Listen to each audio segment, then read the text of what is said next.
Ce qui se passe chaque jour dans ce supermarché de Vienne, c'est la fierté de l'Autriche. Vanessa est vendeuse, elle travaille et elle a 15 ans. Bonjour.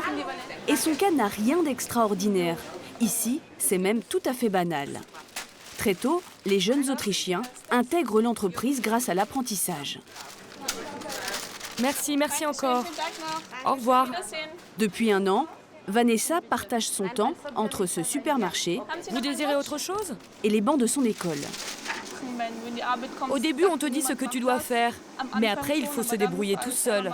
On peut dire qu'à 15 ans, on est déjà des adultes. Voilà la spécificité autrichienne. Près d'1 jeune sur 2 passe par l'apprentissage, c'est 5 fois plus qu'en France. Et dans ce pays, c'est loin d'être une voie de garage. La plupart des collègues de Vanessa ont été apprentis. Moi aussi, j'ai fait un apprentissage.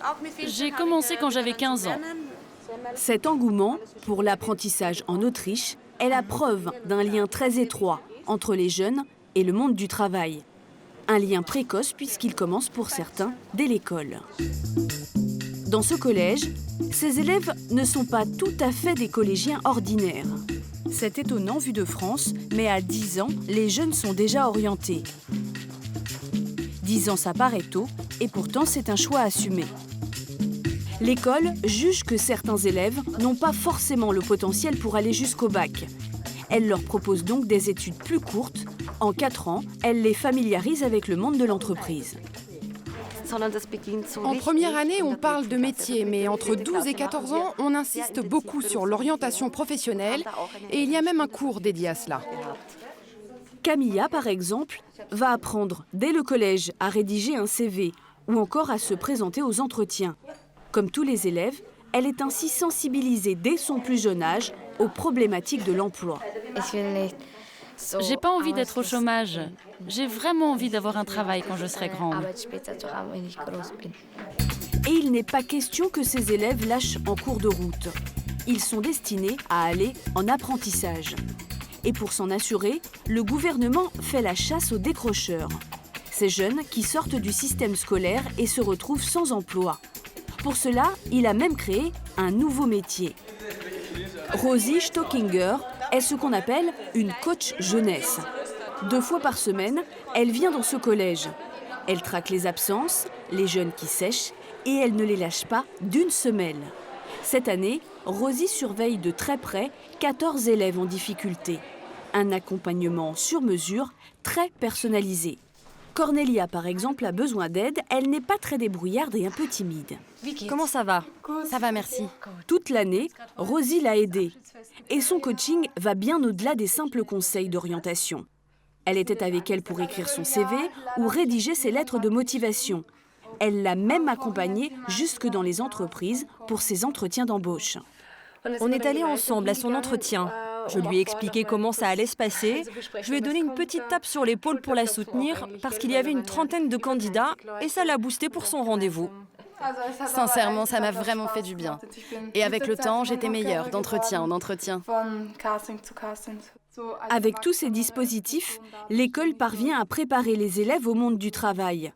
Du coup, à 14 ans, ces jeunes ont pris de la valeur aux yeux des entreprises. Et certaines n'hésitent pas à jouer à fond la carte de l'apprentissage. Spar est la plus grande chaîne de supermarchés autrichienne. L'enseigne emploie 2700 apprentis, un record en Autriche.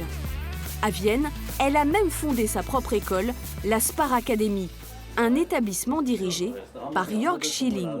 Voici les formulaires pour l'examen final. Ici, on enseigne technique de vente, comptabilité ou encore connaissances en logistique.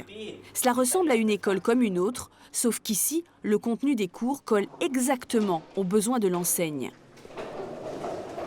Il y a un programme obligatoire, mais pour le reste, on met l'accent sur certains points que nous savons très utiles dans la pratique ou sur des attentes spécifiques de notre clientèle. Le diplôme de l'école est reconnu par l'État. Et à la sortie, aucun de ces jeunes ne connaîtra le chômage. Cela veut dire qu'ils auront tous un job s'ils le veulent? Mais ils ont déjà un job s'ils le veulent. L'entreprise mise beaucoup sur ces jeunes qu'elle forme. Et elle fait tout pour les garder. Merdan est en 3e année. Comme les apprentis français, il touche un salaire tous les mois, 900 €. Mais il a aussi reçu un 13e et même un 14e mois. Prenez place. Et comme c'est l'un des meilleurs de sa promotion, Spar sait le récompenser. Chaque année, Merdan reçoit des primes liées à sa performance. Vous avez eu la meilleure note possible et en 3 ans, vous avez déjà accumulé 4 500 € de primes.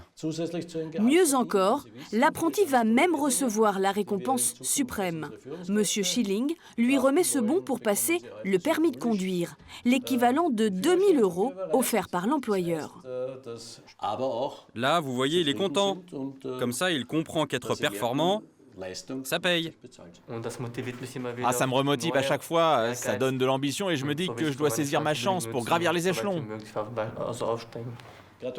Après 3 années de formation, il va décrocher son premier job, non pas comme simple employé, mais directement au poste de chef de rayon.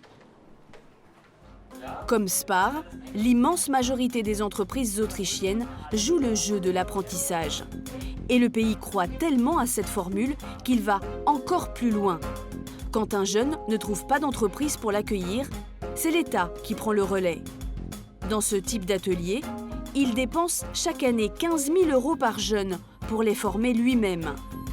Maçons ou dessinateurs industriels, uniquement des métiers en manque de main-d'œuvre. Et ça marche.